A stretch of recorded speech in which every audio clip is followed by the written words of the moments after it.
A review of solving quadratics. This video, we're going to look at solving quadratics using the quadratic formula, the completing the square method, and also solving some word problems involving quadratics. So firstly, we have finding the zeros of each quadratic using the quadratic formula. The quadratic formula is given by x equals negative b plus or minus the square root of b squared minus 4ac all over 2 times a. Now these letters a, b, and c are referring to the coefficients of the terms in a quadratic equation. So in part A, our first step will be to identify a, b, and c. A will be 1 because the coefficient of x squared is 1.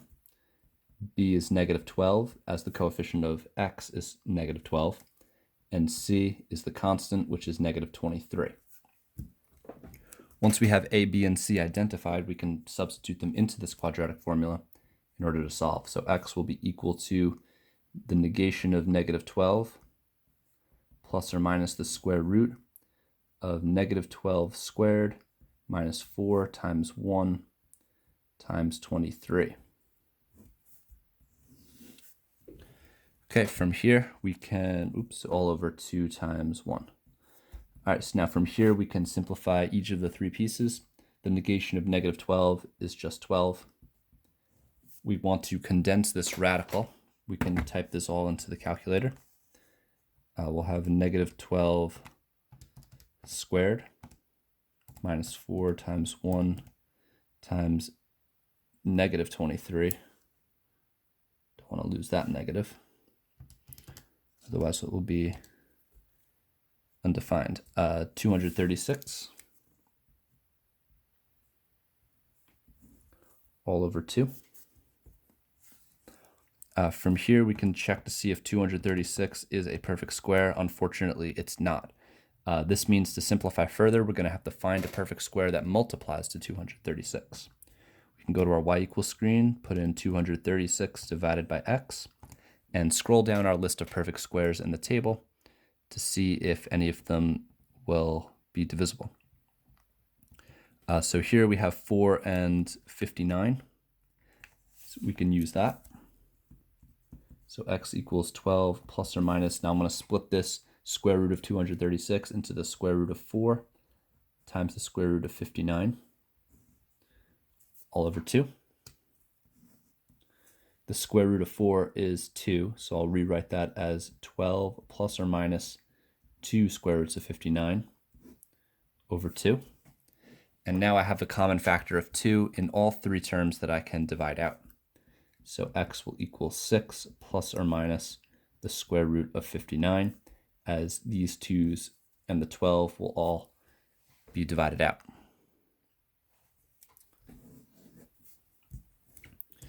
All right, so pause the video here and try B, C, and D on your own. Okay, let's look at the results. So for part B, everything is set equal to 0 for us. So we can identify A as 1, B as negative 14, and C as 15.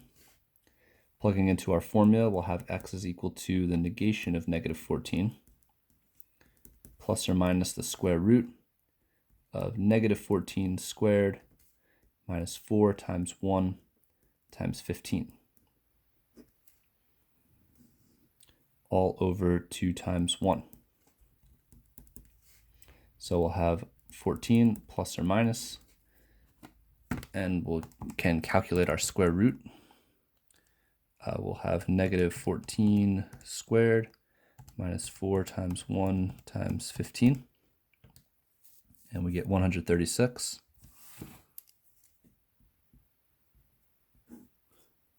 All over 2. 136 is not a perfect square. So we can go and see if there is a number that multiplies to 136 that is a perfect square. We have 4 again, 4 and 34. And that, I believe, is the largest. Okay, so 4 and 34 will be our two radicals, root 4, root 34, all over 2. And the square root of 4, just like the last example, was 2.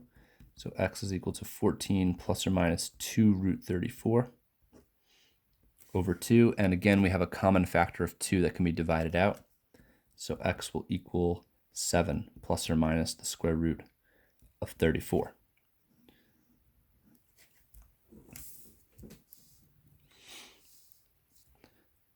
Part C, again, we have our trinomial just equal to f of x.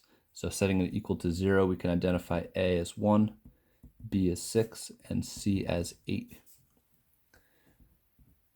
So x equals negative 6 plus or minus the square root 6 squared minus 4 times 1 times 8 all over 2 times 1. Simplifying each piece, negative 6 plus or minus the square root of 6 squared is 36. 4 times 1 times 8 is 32. 36 minus 32 is 4 over 2. The square root of 4 is perfect, so we can say negative 6 plus or minus 2 over 2. And now since we had a perfect square, we can actually split this up into the positive and negative root and solve for each, or positive and plus sign and minus sign. So we'll have two possibilities, x equals negative 6 plus 2 over 2. And that will give us negative 6 plus 2 is negative 4. Negative 4 divided by 2 is negative 2. And then we'll have x is equal to negative 6 minus 2 over 2, which will give us negative 8 over 2, which will be negative 4. So we have our two answers here, negative 2 and negative 4. All right, in part D, we need to do a little bit of solving first before we can use the quadratic formula. It has to be equal to 0. So let's subtract the 59 from both sides. We'll have x squared minus 6x minus 59 equals 0. A is 1, b is negative 6, c is negative 59. So x equals the negation of negative 6 plus or minus the square root, negative 6 squared minus 4 times 1 times negative 59.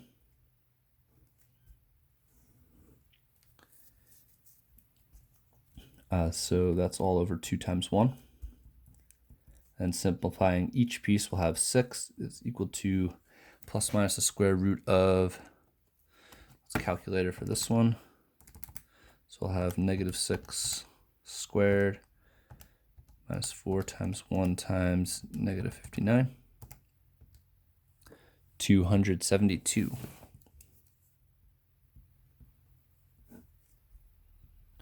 All over 2. And we'll see if 272 can be broken down.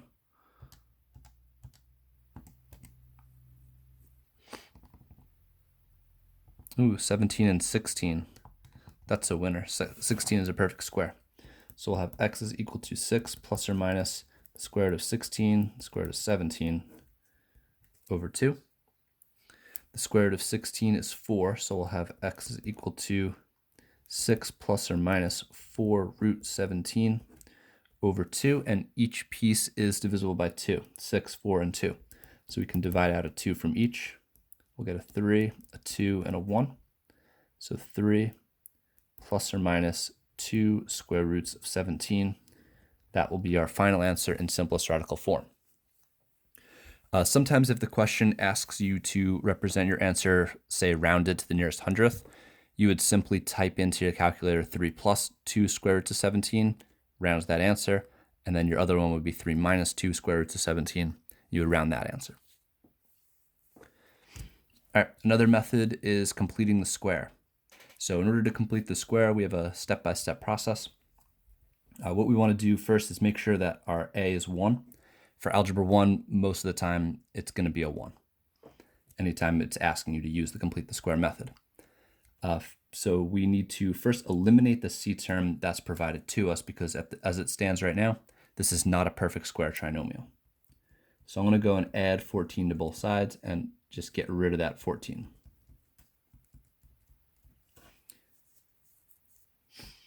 From here, I want to find the missing c term that will make this a perfect square trinomial. The trick to this is to take the b term, divide it by 2, and square it. The b term here is negative 5. So I have negative 5 divided by 2 squared. Negative 5 divided by 2 squared, I'm going to square the top and the bottom. So I'll have 25 over 4. So 25 over 4 will be the number that I add to both sides.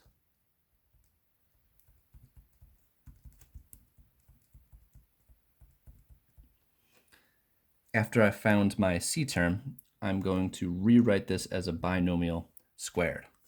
The trick to knowing what goes in the parentheses is whatever half of b was. Well, when we divided the b by 2, we got negative 5 over 2. So I'm just going to leave this all in fraction form, negative 5 over 2, and then I can condense the 14 plus the 25 over 4. 14 plus, I'll put in a fraction, 25 over 4, and we get 81 over 4. Which is great because 81 and 4 are both perfect squares, which bodes well for our next step when we square root both sides. X minus 5 over 2 is equal to positive or negative, and when I square root a fraction, I can take the square root of the top divided by the square root of the bottom. So that's going to be 9 over 2. I'll add the 5 halves to both sides. So x is equal to 5 over 2 plus or minus 9 over 2, which gives me two possibilities. I can either have 5 over 2 plus 9 over 2, which will give me, well, 5 and 9 together makes 14, and divide that by 2 is 7. Or x is equal to 5 over 2 minus 9 over 2. 5 minus 9 is negative 4. Negative 4 divided by 2 is negative 2. So my two answers will be negative 2 and 7. All right, so pause the video here. Try part B on your own. And after you finish part B, try C and D as well. All right, let's take a look at solving these by complete the square method. So first step, make sure A is 1. It is. Next step, eliminate the C term. Actually, now that I'm thinking of this, we would need to eliminate this C term if it wasn't a perfect square trinomial. But if we look at this, it actually already is a perfect square trinomial. Let's jump right to where we do the b over 2 squared. In this case, our b term is 4.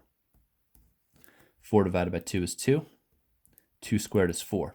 So this trinomial right away is a perfect square trinomial because 4 is the missing C term. So we actually don't even have to eliminate it. We can go right to representing this as a binomial squared equal to 0. And remember the trick to what goes in the parentheses is whatever half of the b term was. 4 divided by 2 is 2, so I'll have a positive 2 here. Square rooting both sides, x plus 2 is equal to 0. The square root of 0 is 0.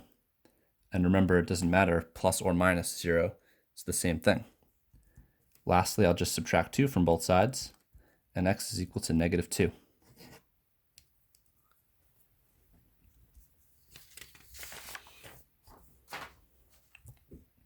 All right, moving on to part C. Step 1 is done for us as A is 1. Step 2 is done for us because it's already equal to the number. Now we just need to do b over 2 squared to find the missing C term. Our b term here is negative 8. Negative 8 divided by 2 is negative 4. Negative 4 squared is 16. So I'm going to add 16 to both sides of the equation.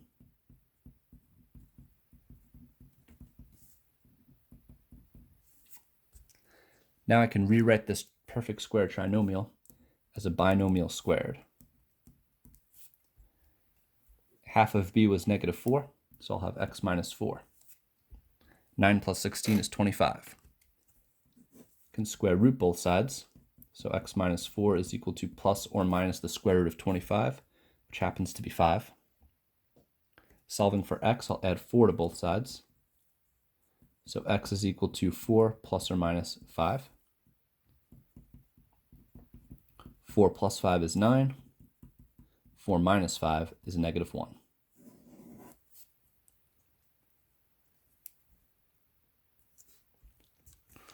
And lastly, part D. A is 1. We can subtract the 17 from both sides.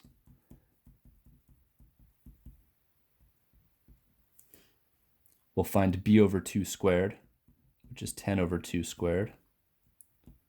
10 divided by 2 is 5, and 5 squared is 25.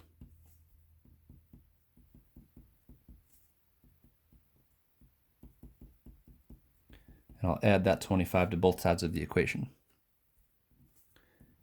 Now I want to represent this trinomial as a binomial squared. 5 was b divided by 2, so I'll have x plus 5. Negative 17 and 25 make 8.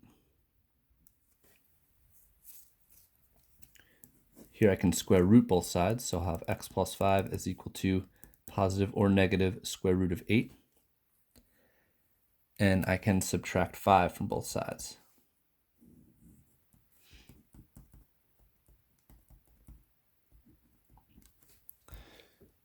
Eight is not a perfect square, but there is a perfect square that can multiply to 8. So I'm going to break the square root of 8 into the square root of 4 and the square root of 2, because 4 is a perfect square. Square root of 4 is 2, so I'll have negative 5 plus minus 2 root 2, and that will be my final answer. Okay, these methods of completing the square and quadratic formula are useful to us in that we can use them to help us solve problems involving quadratics. So the product of a number and 3 less than twice that number is 50, and we want to find all the possible values. So the product means multiply. We have a number, we'll call that x. Multiply. So we have a number is x. And we also have 3 less than twice the number. Twice the number will be 2x, and I'll subtract 3 from it to make 3 less than twice that number. So I'll set up the product. X times 2x minus 3 is equal to 50. From here, I'll distribute.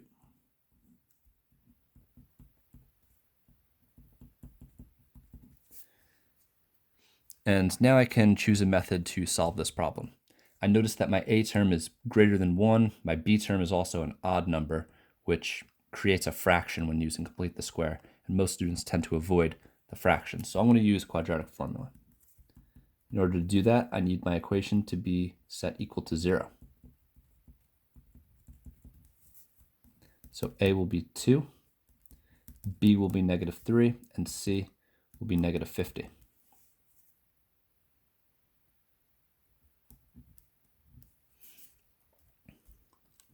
So x is equal to the negation of negative 3 plus or minus the square root negative 3 squared minus 4 times 2 times negative 50 all over 2 times 2.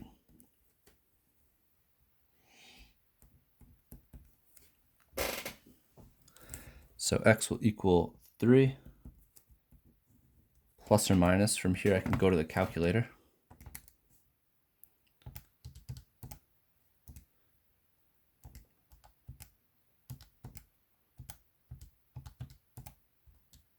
I'll get 409.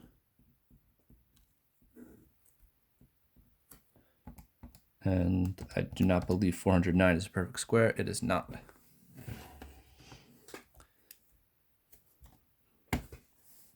But we can see if there is a perfect square that multiplies to it.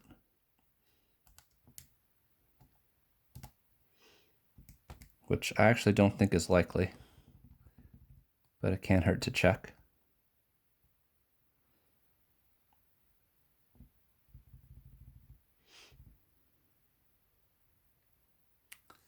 Yeah, I don't think there is a perfect square that will multiply to 409. So that means this is our answer. This is representing 2 possible answers, one with the plus sign and one with the minus sign. Okay, number 4, the width of a rectangle is 4 more than the length, and the area is 60. We have to find the dimensions. So we have a length will be L, and the width is 4 more than the length, so we'll call that L plus 4. So L times L plus 4 is 60. From here we can distribute the L. L squared plus 4L equals 60. I'm going to use the complete the square method for this one because I have an even b term, my a is 1, and my constant is already on the other side of the equation. So I have to figure out what I'm going to add to both sides. 4 divided by 2 squared is 2 squared is 2. So I'll add 4 to both sides.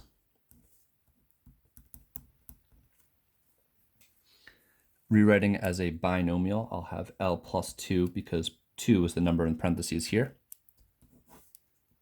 Square rooting both sides, L plus 2 is equal to plus or minus 8 because the square root of 64 is 8. So L could either be negative 2 plus 8, or L could be negative 2 minus 8 from subtracting 2 from both sides. Negative 2 plus 8 is 6. Negative 2 minus 8 is negative 10. So we're going to reject the negative 10 because we need a geometric length. So 6 will be the length, in which case the width would be 4 more than the length, and that would be a positive 10.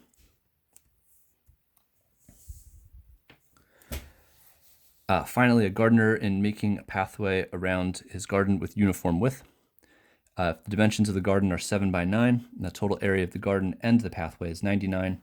How wide is the pathway? So we can get a diagram of this. We have this pathway that goes around a garden. That's a rectangle. And all of these lengths are x. And we have 7 by 9. Okay, so that means if all of this together has 99, we're going to take this entire side, which is 2 x's and a 7, which I'll call 2x plus 7, and this entire side, which is 2 x's and a 9, which we'll call 2x plus 9, and they'll have to have a product of 99 because length times width would be the calculation for area.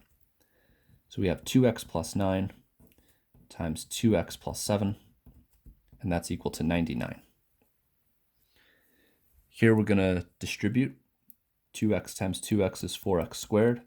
2x times 7 is 14x.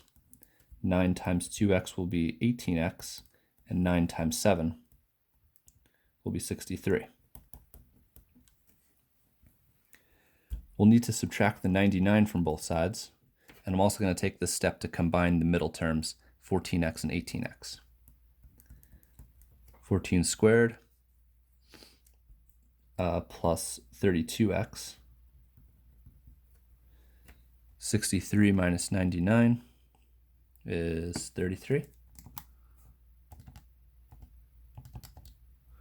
36, of course.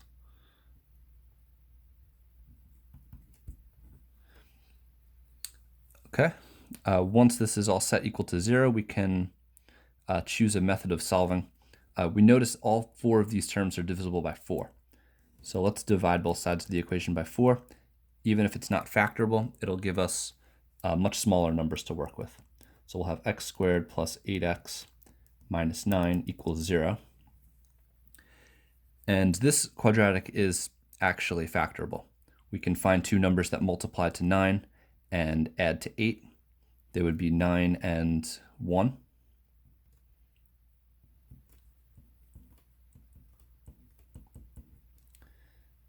So 9 and 1. We'll need a positive 8, so I'll have x plus 9, x minus 1. And here we're using the zero product property. X plus 9 is 0, so x equals negative 9. X minus 1 equals 0, so x equals 1. Remember, this is a value representing a length, so I have this negative result that I'm going to reject. So x equals 1 will be our only solution.